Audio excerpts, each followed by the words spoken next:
Hi, welcome to the Capital Coffee Connection. And I'm Liz Hirsch-Naftali. And today I'm really excited because I have Congresswoman Jasmine Crockett from Dallas, Texas.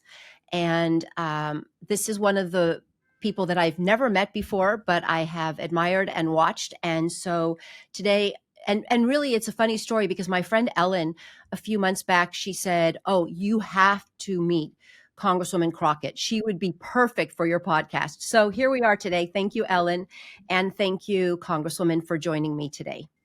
Absolutely, Liz. I look forward to the conversation. Well, great. So we are going to talk mostly about heart and humanity. We really do not delve into politics and policy, although you are a leader, so it can jump in here. But really, the goal here is just to get to know who you are, because I believe that a lot of people just don't get to know who our elected leaders are and really why they serve, and that it is because they have a heart and they have humanity and they bring that to the work each day, as difficult sometimes as it can be. And this is an opportunity for people in a short period of time to really get to know who you are.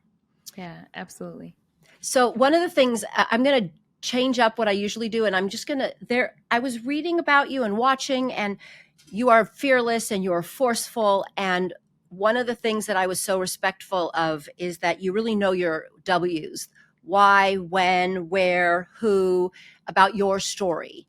And I thought that I would just start by asking you a few things that you had said and just your thoughts on them, because you are a powerful woman, powerful leader, and you say these things that I think are just amazing, and I'd love to know where they come from. Okay. So one of the things you said was, "I speak truth to power." It's interesting coming out of the courtroom and going into committee rooms. The things that I've said or the things that I've seen coming out of the courtroom, I think has allowed me to have a very realistic view of what's really happening with real people every single day, whether we're talking about a criminal case, which in the criminal cases, we get everything. It's interesting. I was talking to another colleague who used to be a prosecutor, and she said, "You really are a criminal defense attorney." And I said, "Why do you say that?" And she said, "Because y'all have to be social workers too." And I just see it all over you. And it's true, because we are always trying to get to the heart of like what brought us here today. Like, I don't necessarily believe that people are just born bad or born to get in trouble.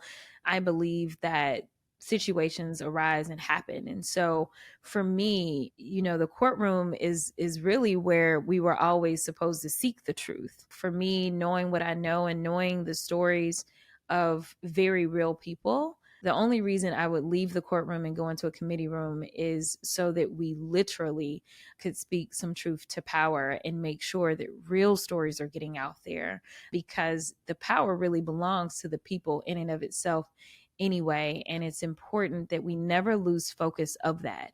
And so I keep the people at the center of everything I do. Right. And you also said about your role that you said the seats are not ours, they belong to the people. They do. They do. The seat will never be Congresswoman Crockett's. Now, when we look at the House or when we look at the U.S. Senate, you may believe that the seats have become the members because they sit in them for quite some time with us not having term limits. But I think so long as I keep that perspective, which is the real perspective, Right. which it doesn't belong to me, I think that it allows me to center my focus on who my boss is. And my boss is the people.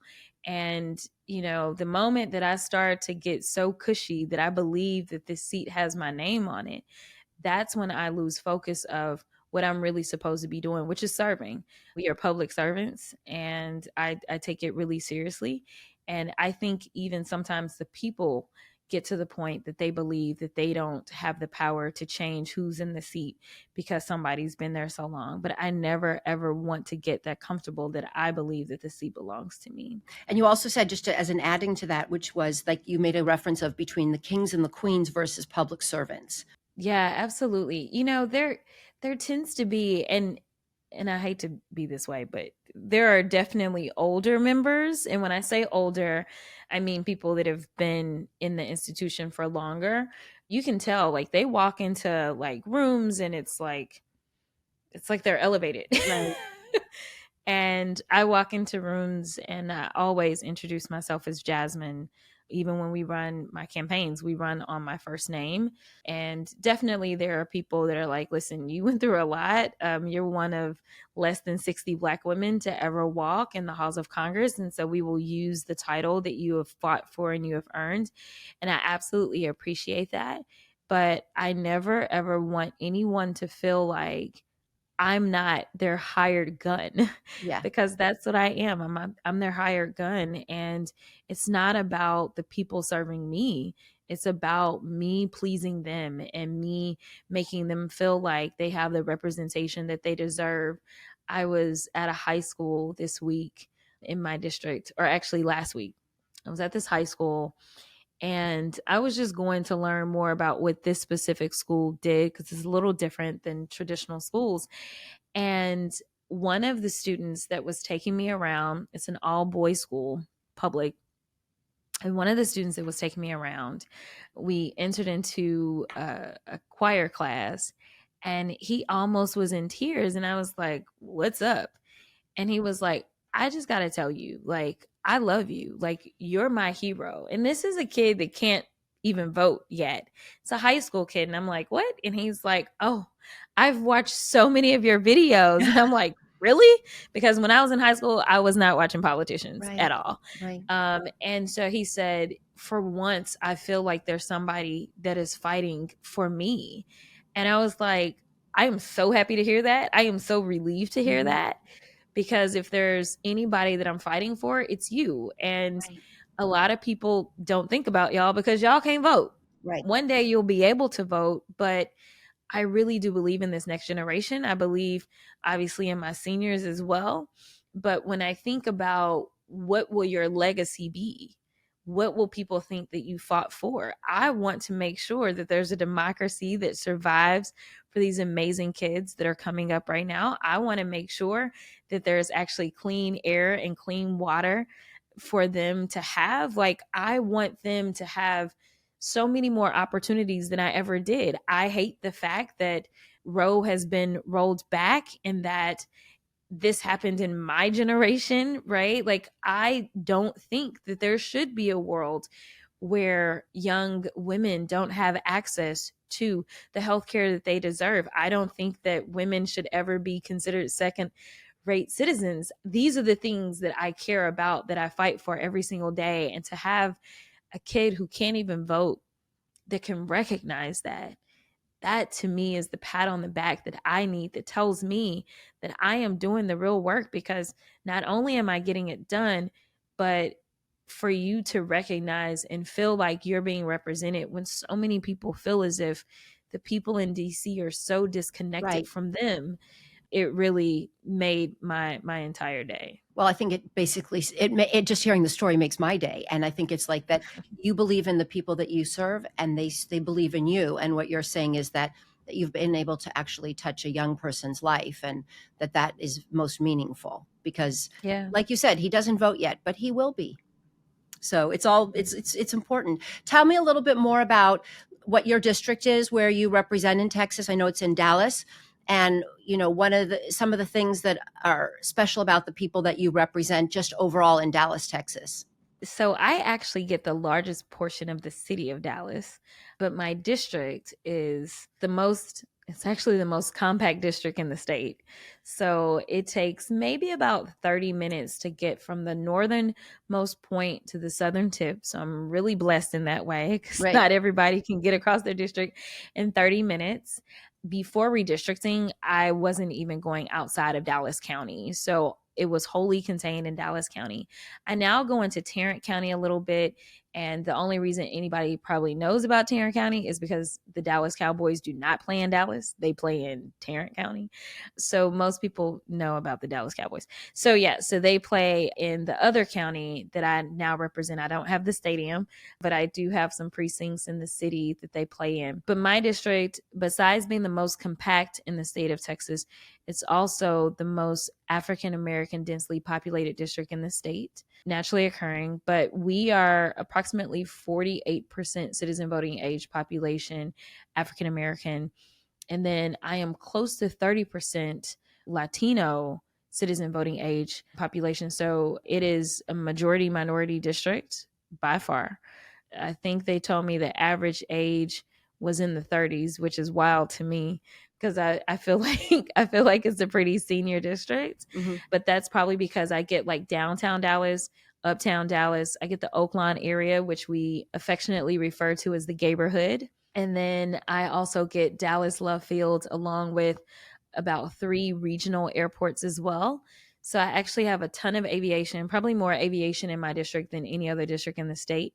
Southwest Airlines is based in my district, along with JSX Airlines, along with 2 of the largest manufacturers of helicopters, Safran and Airbus, actually are also in my district, along with having the 4 total airports. So tons of aviation happens in my district. And we actually do lots of distribution. So there's a ton of distribution centers in my district. Mm-hmm. So lots of warehouses. I have more Home Depot distribution centers than any other district in the country. We've got 2 in my district, but I've of course got the biggies of Amazon. I've got JCPenney. I've got Walmart. I've got everybody in my district. So Logistics are really your important. neighborhoods are busy. You've got a lot of people working. Yes. And we are always trying to get more and more people working. I love it. But it's a great district. We also have 20% of my district live at or below poverty, and I also have the highest rate of incarceration of any district in the entire state. So lots of challenges economically, which ties back to so many other things: housing, education, all the things that kind of tie in with the economics of it. So there's still more jobs that we can always get, more good paying jobs. Right. Is a fight that I'm always waging. And one of the things that I read about that I think is, again, really special is that you have relationships with leaders in Texas that are Republican. And that, could you talk just for a minute about the work you've done with Senator Cornyn? And I know that you are put together the STRIP Act, and that it's something that really, it's not political. It's really something that is human, and really the needs for people to have leadership that works together to help the people. Yeah, absolutely. So it's so interesting because I am definitely a Democrat through and through. I was a founding member of the Progressive Caucus. I'm a member in the Texas House. I'm a member of the Progressive Caucus in the U.S. House. But as someone who has always been the go-to for solving people's problems, because that's what lawyers are supposed to do, I approach lawmaking the same way. I have people that have elected me, and they elected me to solve some of the most difficult issues that they're facing in their lives. And it doesn't matter how I get there, but I got to get there. I got to solve it for my people. And so when I was in the state house, before people really started talking about fentanyl, as someone who had done criminal defense work, we were seeing a spike. We were seeing the problems. And this is something that I started working on, which was to decriminalize fentanyl testing strips, because there's always been kind of this one approach to drugs and crime. It's just a matter of, oh, they're on drugs. You know what? We need to increase the sentences, and that's going to fix the drug problem. And somehow the United States still hasn't fixed their drug problem. Yeah. But as someone who better understands addiction, and as I used to talk to my mental health clients as well as my drug addicted clients, I would say, right now you're hurting for whatever reason. There's something that is hurting you. For my mental health clients, I'd say your mind is hurting you right now. And normally when you're hurting, we would put you in a hospital. But the way things are set up a lot of times here, we take people to jail. Right. And so I don't think that there is one fix for drugs, but I approach it in a multifaceted way. And so one of the things for me is mitigation. I want to save lives. It can't just be, people are ODing on fentanyl. And so now we're just going to say everybody that's crossing the border is bringing in fentanyl, when that's not true. But instead, it's obviously making sure that we increase the detection at the border so that we can stop all types of drugs, because all drugs come through the border, as well as making sure that we're saving lives. And so that means that when somebody is addicted, most of these people are struggling with an opioid addiction. They actually don't know that their drugs are laced with fentanyl. Most people don't say, hey, I need fentanyl. I know. They really are struggling because they're addicted to opioids. And so they're buying what they believe is to be opioids off the street. But fentanyl is colorless and is tasteless. And so I was able to get a bill passed out of the state house it didn't make it to, or actually get it passed out of committee. It didn't make it to a House vote when I was there, but I was not going to give up. And I thought, this is great because now I've got a bigger platform. By the time I got to the US House, now everyone was talking about fentanyl and the dangers and the deaths. I could have said, let me go find a Democrat in the Senate that will hopefully carry this. But Senator Cornyn from day one has actually been very helpful to me. I'm sure most people will remember that I didn't get to swear in like normal people get to swear into the House because we didn't have a speaker when we were supposed to. And because of that, there was no House. And one of the first people that called us was Cornyn's office, and they said, hey, we know you're probably getting phone calls because people are looking for their member to do stuff, but you can't do anything. We didn't have login access. We didn't have anything. I was not official until I could get sworn in. Right. And so they said, we're here to help you. And that was literally the first step that he took that made me feel like, well, let me at least try to talk to him. And then once we got sworn in, he set up a meeting for he and I to sit down and be able to talk face to face. And he told me that he wanted to be a partner, which again is something that I don't see happening very often in politics nowadays. Right. And I can appreciate. It doesn't mean that he's going to be my champion on repro, and I would never believe him to be that. But his point is that I am one of his members. Democrat or Republican, I am one of his members, and he serves the entire state of Texas. Right. And he said, where we can work together for the benefit of Texans, I want to do it. And he's actually proven to be true on that point. And as we've had a very chaotic House, he has actually gone out on the road and he's sold the Strip Act and really been telling a lot of people about it. And so I'm proud to say that I can work in a bicameral, bipartisan way so that people know that politics really can work. It really can work in this country. I know that there are some people that don't want to work across the aisle, but I believe in good governance. I believe in getting to the bottom line of helping people. And anybody that wants to help people, I really don't care which side of the aisle you come from. If you want to help people, then I am ready and willing to work. And he has been actually a great partner. Well, it's a beautiful story. And this is what he said. He said, I think she's been very approachable. It's not easy to get things done or bills passed in either of the two houses, especially if you don't have a dance partner. So I offered to be her dance partner, which I thought is beautiful. Yeah. He did. He did. And he really has been. So we've got other things that we're working on, some food insecurity things and everything. So I'm proud of the work that we can do. Unfortunately, I don't have the same working relationship with the other senator from my state. So I don't usually have very much to say about him, but I like to be honest in my politics. And I don't take people down just because they aren't from my party.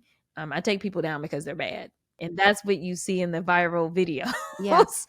But I've not had a bad thing to say about Cornyn. Obviously, I'm a very big repro girl. So, but at least you know what you're getting, right? Like you know that that's not an area of agreement. We don't talk about it. We don't deal with it. But almost anything else we can actually talk through and work through. I love that. It's a nice story, and I think it's an important one. So thank you for sharing. So I'm gonna just switch a little bit and go back to like where you come from and just a little bit about your family. I know your father was a preacher. I don't know what your mom, what she did, but I know that she said that she knew you'd be something when you were young because you were very articulate as a young person. Could you tell us just a little bit about what it was like to grow up and what your family gave to you? Yeah, so I grew up as an only child in St. Louis, Missouri.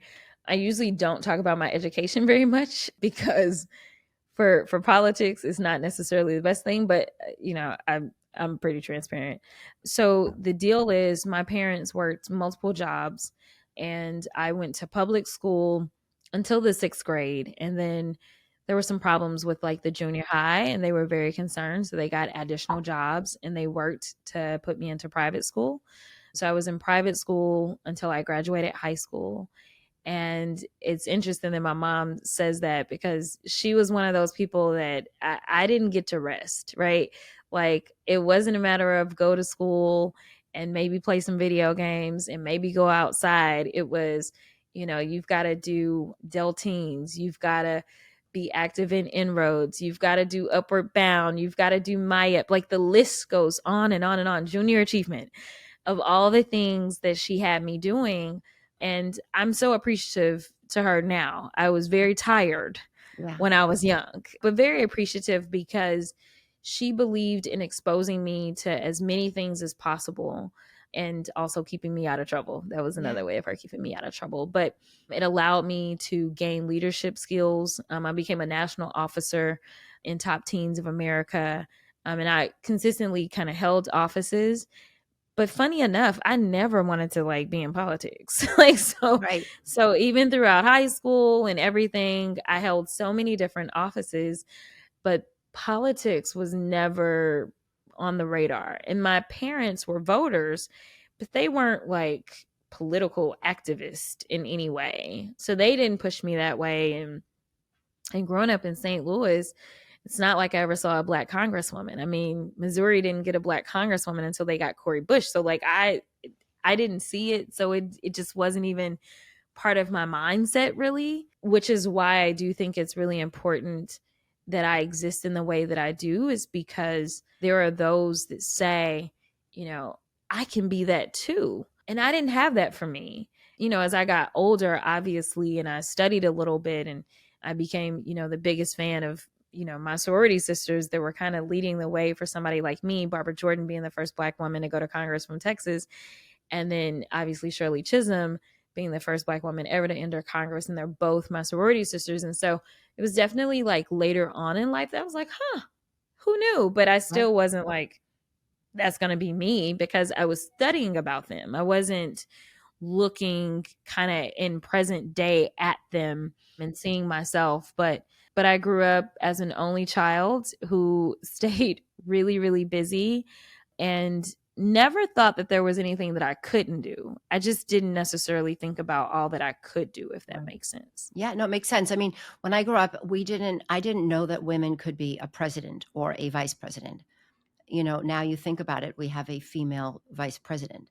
But when I was growing up, we didn't have that. So I can understand. And I think that if a child can see it, then it's easier to believe it. And that's why, the people that represent should be like the people that are in our country. And, and that's an important part of people's experience in America, which is seeing people that look like them or seeing the potential for what they can be.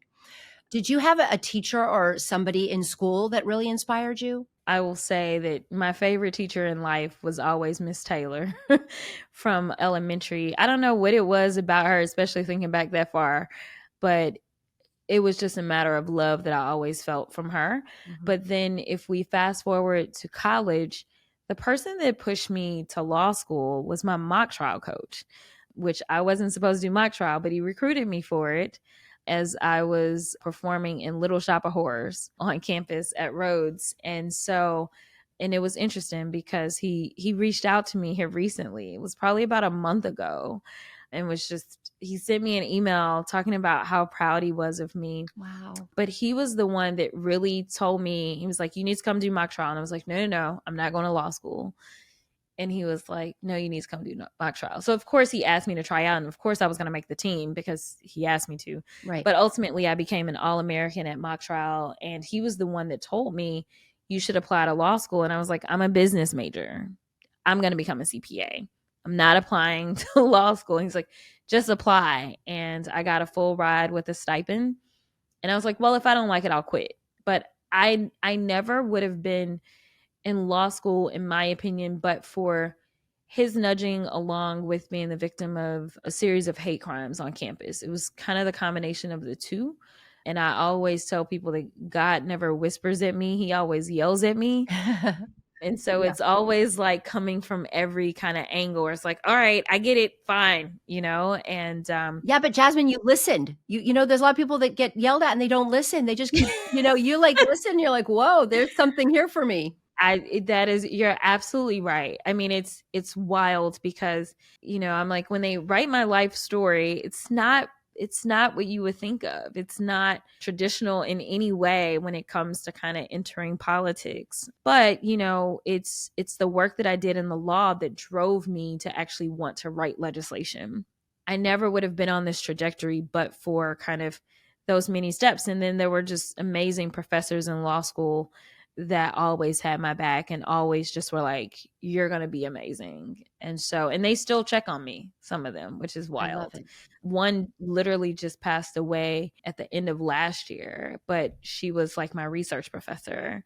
And she would check in, she would send me messages on Facebook, and she would tell me how proud she was and that kind of stuff. And so, those are the people that you always want in the classroom. Those are the people that you want in whatever profession they're doing, because those are the people that are doing it because they actually love it.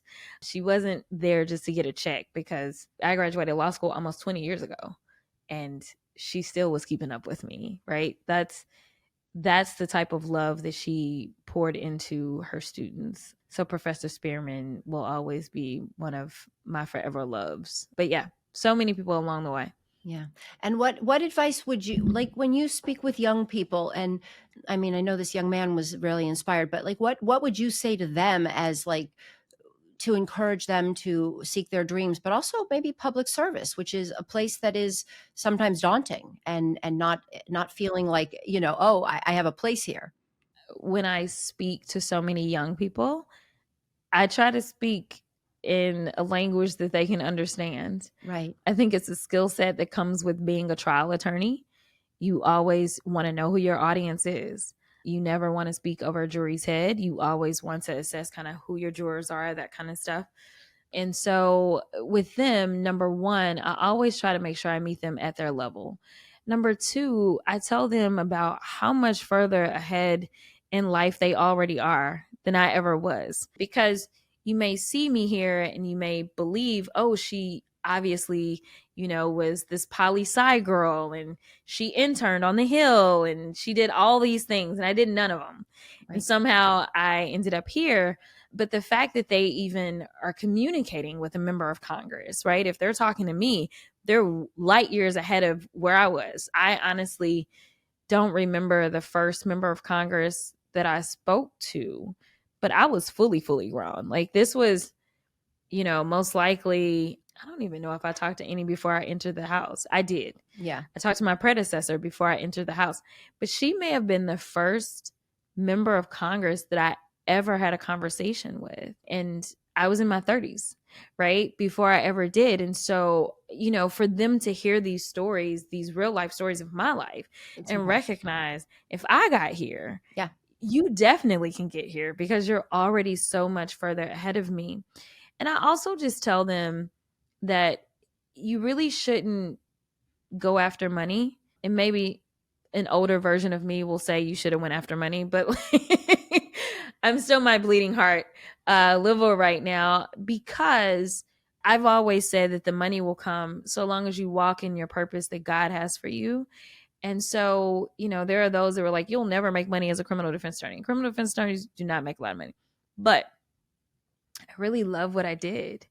And it was my love and my frustration and that work, as well as the civil rights work, that made me say, I've got to do more. right. And I've never missed anything that I needed. Right. And so I think that it's important that you focus on your purpose, because when you're like walking in it, like when I talk about Professor Spearman, literally you'll never feel like you're doing work. I mean, it doesn't mean it's going to be easy. That's for sure. Right. Like you will still get tired, but you'll feel fulfilled, Right. because you'll know that what you're doing is making a difference, whatever it is, whether it's music or whether it's accounting or whether it's being a lawyer or a doctor. Like you'll feel fulfilled in what you're doing. And so I really try to encourage them in that way. And I also tell them, do not be freaked out if you don't have your life figured out, because by the time you're 18, your parents are on your back and they're like, where are you going to college? What are you majoring in? And I tell them, listen, I changed my major.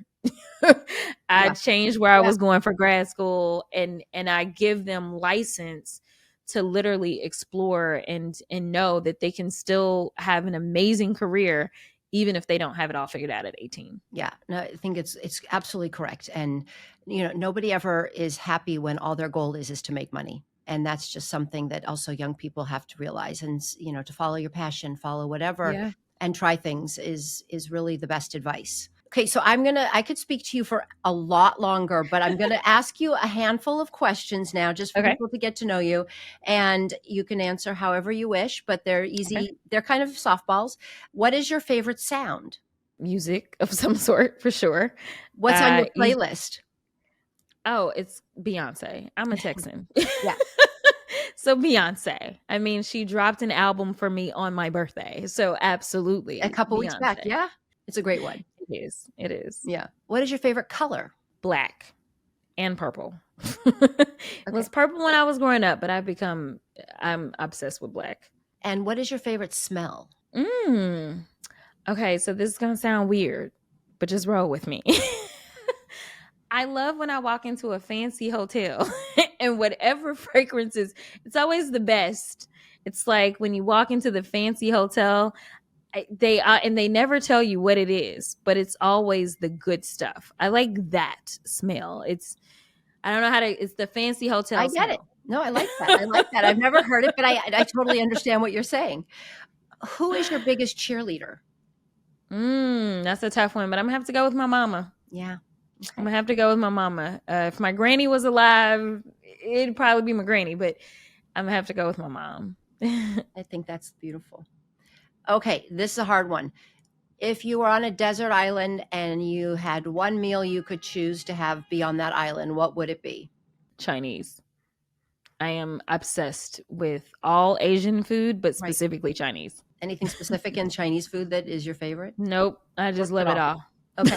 Okay. What is your favorite household chore? I don't like household chores. Okay. So the one that I least despise is washing clothes. Okay. Well, you're too busy anyways, so it's all good. It's all good.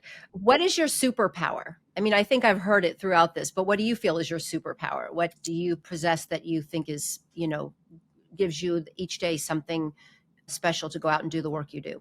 I think my ability to connect with people authentically is my superpower. Where in the world have you dreamed to travel that you have yet to go? Oh, I've dreamed and I've yet to go. I'm going to say Ghana. So they do a big New Year's celebration. So I've always wanted to do New Year's in Ghana. My mom and I did New Year's in Australia, which is a huge thing as well. But I really want to experience New Year's in Ghana. It looks like a great time. Do you have like a mantra that you live by? Something that like when you're just down or you're just frustrated that you repeat to yourself? Everything happens for a reason. I believe that. So even when it's the bad things, I'm looking for what is the reason? What am I supposed to get out of this? What is the lesson? What is the good that's going to come? Everything happens for a reason. I ask all of the elected leaders, and very, very diverse, the same question at the end. What does joy mean to you? What brings you joy? And how do you share joy with others? What does joy mean to me? It means the opposite of stress, that's for sure, even though I live a very stressful life. So for me to be joyful means that I'm probably the lightest that I ever am because I'm not weighed down with worry and stress or overcome with, worry about either that moment or even the future. But I'm kind of just able to literally be as light as possible. And life for me is pretty heavy at most times. What brings me joy is there's a couple of things. I'm an only child, so I love to be at home and Netflix and chill by myself. But honestly, seeing the pride in my mom's eyes is probably one of the most joyful things ever, because when you're growing up with my parents, I could have straight A's and I still felt like it was never enough. I never thought that, and it was just because they pushed me so hard. It's amazing because now it's like we're on the other side and, she tears up because I think that she does a better job of taking in the fact that the reality is that her daughter is in Congress. I think sometimes I have to slow down and just say, wait a minute, like, this is kind of a big deal, because I'll run. And I have friends that are in elected office. One of my mentors from the state house, he would say to me, even when we were in the state house, he's like, your existence here is nothing like normal. And when I ascended to Congress, he said, please try to like just take it in every once in a while that you literally are in Congress. And every time that I get to see the pride in my mom's eyes, it gives me that moment to slow down and recognize that it really is a big deal. But because I'm like, this is my job and my people want me to deliver, like, I just end up in that mode, and I really fail to recognize how big of a deal it is. You know, the fact that I've had dinner multiple times with the vice president in a small setting where we're just talking, and it's like, you're sitting with the vice president of the United States, and it's a Black woman. Like, I'm sure one day I'll look back, but I'm usually going. So that's another thing that gives me joy. And then honestly, going home and talking to constituents, whether it's kids like the one that I got to talk to, or just my older constituents that are just so proud and so thankful because they know that I'm working hard and they feel it and they approve of it. And just them being so prideful that I am their representative gives me joy. So those are my joys. And then the last one, I forgot the last one. Well, you pretty much said it, which is sharing your joy, which I think you share with your constituents, young and old, and absolutely with your mom. Yeah. And you know, I when you talked about your mom, I kind of teared up, because just imagining what she, you know, how much she pushed. And by the way, also knowing that, you know, raising kids isn't easy, and kids push back, and you still have to be their North Star so much because they're kids, and we need to give them the direction. And your mom obviously really believed in you and loved you and pushed you, but knew who you were and what you could accomplish. And through that, she's given so many people you, and that is a blessing. And I just say thank you. And I have nothing else to say, but I'm really impressed, and I look forward to meeting your mom one day. She would love it. Lord have mercy. Yeah. She's loving this ride. But Liz, you're phenomenal. Thank you so much for taking the time out to give me a break from just doing interviews that are completely political and being able to share a little bit more of myself. Well, thank you, Jasmine. And I look forward to meeting you in person one day real soon. Absolutely. Hi, it's Liz. Please join me every Tuesday for coffee to talk about heart and humanity with our elected leaders. Ciao.